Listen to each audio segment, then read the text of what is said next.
We have about 4 full-time reporters at the Legal who are focusing on a number of different beats. We all will cover court opinions and verdicts and stuff. That's just our bread and butter. We all have to be proficient in doing that. But then within that, I cover the large law firm, the business of law beat. Zach covers the small to mid-sized firm beat. The definition of what that is really depends on the day, so I know that doesn't make your job super easy. But basically, we want to know from a business of law perspective who you're adding at your firm, what management changes are going on, administrative and marketing issues that you face, practice areas that are really busy, and what's driving work for your firm or not. There's just a ton of different topics, but I think I typically cover the AmLaw 200 firms and maybe the top 20 or so on the largest PA law firm list, but Zach has covered those firms as well, so I think you can feel free to reach out to one or both of us, and we'll let you know, like, hey, don't be offended if I say, oh, don't call me with that, call Zach. It's not a personal thing, but just to spread out the work and give you guys a better chance of having somebody get the article in. What's your news day look like, and when is, don't call me, I'm writing, and or best time to pitch? Best time to pitch is in the morning. Generally when I get in around 9, I'll spend the first 2 hours searching for news. And try to get in an ideal day, then I'll have a very good sense of the 2 or 3 stories I'll be working on throughout the day after that. Obviously, breaking news, if you have a big win in the afternoon, I want to hear about it. I want to hear about it in the afternoon. The earlier the better, and sometimes if you know that you have something coming out the next day and you have the time and the go-ahead to give us a call and say, hey, this is coming out, that gives me a little bit of a lead time that night to prep, but the morning is great. And again, as Dan said, if something big happens, we want to know about it whenever it happens. You can't always control when things come down, but we have slightly earlier deadlines than some pubs. I think we're pretty much putting our papers to bed and handing them off to our editors by 5 at the latest, so to the earlier in the day. Do you want client alerts? Because I know we all have those to send out, right? Not everyone. If it's an alert on something that this is a really hot area or a big case, like maybe just, I don't mean to double up your work, but you can send the alert, but also just let us know, hey, this is an issue that our attorney is really involved with and can talk about, and it's a broad issue. Or give me a little context, because if it's just a decision that came down in Texas that affects your client, I don't know, do I care, do I not? Yeah, I think we're pretty much in the same boat there. Okay, so be selective. Don't just, blanket list. Okay.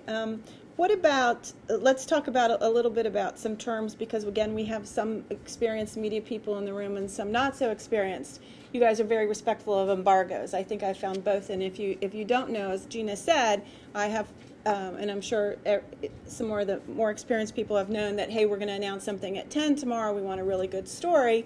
And I have trusted Gina to know at 4 o'clock the night before who the new lateral is. She's pre-interviewed the lateral, and it goes out at 10 o'clock. So especially any of the smaller firms, when your partners are skeptical, I think both of these media outlets are trustworthy enough that if you called Dan and said, I'd like to give it to you, but you have to guarantee me it won't go out till tomorrow at 10. And can you talk about, do either of your outlets have a philosophy on that? I know there is, in particular, there used to be at an AmLaw, there used to be a lovely woman in San Francisco who refused embargoed information. And you know who I mean. I have no guesses at who you mean. We've gotten burned on them a couple times. I'm not going to say no, most likely, because, there's colleagues like Dan who we can trust, and I know that you guys can trust, but there are some other publications, perhaps larger general circulation publications, that don't want to deal with the embargo, and I think that firms want to be in those publications, so they don't care if the embargo gets broken. So there's no ramifications, and then we're stuck being late. So it's tricky. If it's on, a lateral, a general circ pub might not care, and so if you're just giving it to us, then it works. But there are some things where if it comes out, the next day in the Inquirer and we agreed to the embargo, my boss is going to be pissed at me and say, we're not doing it. So, or you won't do any in the future, that's for sure. Right. It's a good, actually, I don't know what our newsroom philosophy is towards embargoes. I know my personal philosophy is that, I will follow an embargo if you approach me with it. Okay. It's a good question. I don't know what our newsroom philosophy is towards embargoes. I know my personal philosophy is that, I will follow an embargo if you approach me with it. Okay. Okay. And what about some other terms? I know if I said to you, he's willing to talk to you on background, he's willing to talk to you off the record or on the record, I hope we all know that means anything you say can and will be held in public. But what does on background and mean for you? For us, I mean, I will just start by saying, just make sure you know, or the partner that's talking to this person knows what that individual reporter's philosophy is. Because I think as a paper, we have a little bit of a different philosophy that on background is stuff that we could never use, and off the record is if we get enough of it, you know, we can use the sentiment, we just can't attribute it. I don't even know, I have to admit that I follow that exact philosophy. I just try to be pretty explicit with the people I'm talking about, like, I'm not going to use this, or I'll go back to them and say, oh, can I use this but not attribute it to you, just say a partner said or some, you know.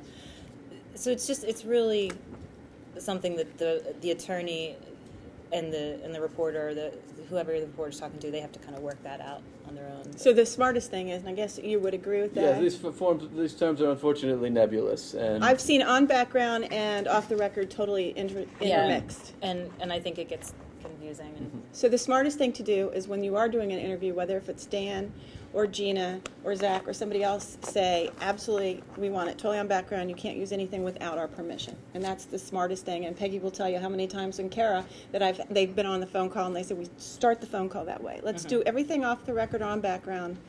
And then if you want to use something, let us know. And it's obviously not off the record or on background until said. So from this, typically we operate once the phone's picked up, we're on the record unless you say You have to otherwise. assume it's on the record to start.